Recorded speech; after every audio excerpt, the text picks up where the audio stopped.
T'as déjà balancé un merci pour ce repas, amen, en mode pilote automatique? Ou peut-être que t'as même pas prié depuis des mois parce que franchement, à quoi bon? T'as déjà eu ce moment où tu ouvres la bouche pour prier et rien, le vide. Soit parce que t'en as rien à foutre, soit parce que t'as l'impression que Dieu non plus n'en a plus rien à foutre avec son foutu silence radio. Et tu sais quoi? Peut-être bien que t'as raison. Peut-être que Dieu s'en cogne. Peut-être que tes prières, il les laisse en non-lu parce qu'il voit bien que toi-même, t'y crois pas.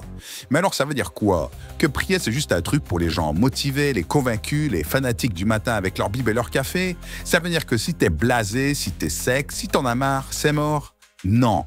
Et je dirais même que, justement, c'est là que tout commence. On t'a vendu la prière comme une recette. Sois poli, dis merci, demande avec foi, et Dieu répondra. Mais alors, pourquoi ça marche pas? Pourquoi t'as l'impression qu'au mieux ça change rien et au pire ça résonne dans le vide? Peut-être parce qu'on t'a pas dit la vérité. La prière, c'est pas une formule, c'est pas une incantation, c'est un combat. T'as pas besoin de me croire sur parole, ouvre la Bible et regarde. T'imagines une prière qui finit comme ça? Seigneur, pourquoi tu dors? Réveille-toi, arrête de nous ignorer, sinon on va crever. C'est le psaume 44 et c'est écrit par des mecs qui étaient dans la foi jusqu'au cou. David, ce roi selon le cœur de Dieu, il a écrit des psaumes où il balançait des phrases comme « Pourquoi m'as-tu abandonné? Pourquoi es-tu si loin quand je crie à toi ?» C'est le psaume 22. Et tu as sûrement déjà entendu cette phrase quelque part. Jésus l'a crié sur la croix. Les plus grandes prières de la Bible, c'est pas des « Merci Seigneur pour cette belle journée », c'est des putains de hurlements, des mains levées au ciel avec du sang et de la sueur, des confrontations directes avec Dieu. Jacob, il a prié comment? En mode « Seigneur, si c'est ta volonté ».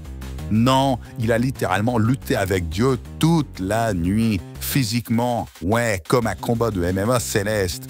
Et à la fin, il lui a dit « Je lâche pas tant que tu me bénis pas ». C'était pas une prière, c'était une prise d'otage divine. Et tu sais quoi? Dieu l'a béni. Mais il lui a aussi démoli la hanche, histoire qu'il se rappelle que prier, c'est pas une promenade de santé. T'as plus envie? Prier, ça te gonfle? T'as l'impression que Dieu t'a ghosté? Parfait, c'est maintenant que ça devient intéressant. Quand t'es à bout, quand t'en as marre, c'est là que t'as le choix. Soit tu fermes ta gueule et tu laisses crever le truc, soit tu te mets à poil devant Dieu et tu balances tout. Même la rage, même la honte, même la différence. T'as pas besoin de bien prier. T'as juste besoin d'être vrai. Si on regarde bien les prières qui ont retourné la réalité, c'était pas des prières bien rangées. C'était des cris de désespoir, des ultimatums, des prières de dernière chance. Anna voulait un enfant, mais elle était stérile. Un jour, elle est allée au temple et elle s'est mise à prier avec une telle intensité que le prêtre l'a prise pour une femme saoule. Elle bougeait les lèvres sans sortir un son, elle tremblait, elle balançait son âme comme si c'était la fin. Et Dieu a répondu. 1 an plus tard, elle tenait Samuel dans ses bras. Élie a prié combien de temps pour que le feu tombe du ciel sur l'autel? 10 secondes. Pas une longue litanie, pas une cérémonie. 10 secondes de pure intensité. Et par feu du ciel, réponse immédiate. Pourquoi? Parce que c'était brut, parce que c'était vivant. T'as déjà essayé d'appeler un pote avec une voix de robot? Si t'appelles ton pote et tu lui dis « Salut, ça va, j'espère que tout va bien, merci, au revoir », il va pas te rappeler. Pourquoi? Parce que c'est vide. C'est pas un dialogue, c'est un protocole. Dieu, c'est pareil. Si t'es pas dedans, si tu balances des mots sans âme, ça résonne dans le vide. La prière, c'est pas une phrase magique, c'est un acte de vérité. Si t'es reconnaissant, explose de gratitude. Si t'es perdu, crie-le. Si t'es en colère, balance tout. Mais ne sois pas tiède. Si t'as envie de prier mais que ça sonne faux, alors fais ça. Arrête de chercher la bonne prière. Balance ce que t'as. Même si je sais pas pourquoi je prie, mais je suis là.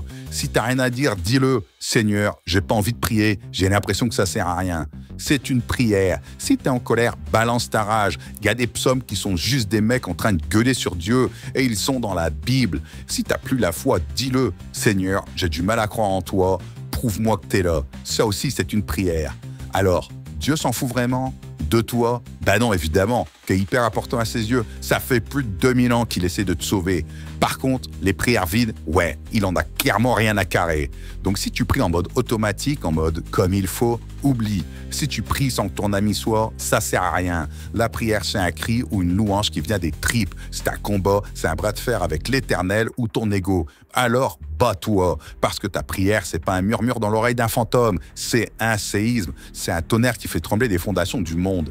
Si tu ouvres ta bouche pour prier, alors fais-le comme si les éléments obéissaient à ta voix. Fais-le comme si chaque mot pouvait briser des chaînes, comme si ton souffle déclenchait des tempêtes et que ton cri ouvrait la mer en deux. Que les changements climatiques ne soient rien à côté de toi qui parle à Dieu. Que l'univers s'arrête une seconde pour écouter, que le ciel frissonne et que l'enfer perde un battement. Que ta prière conne plus fort que les basses d'un concert, qu'elle te tabasse le corps, qu'elle te traverse jusqu'aux os. Et que quand t'as fini, t'aies plus jamais de doute sur le fait que Dieu t'ait entendu et que le monde autour de toi sente qu'un être vivant a prié.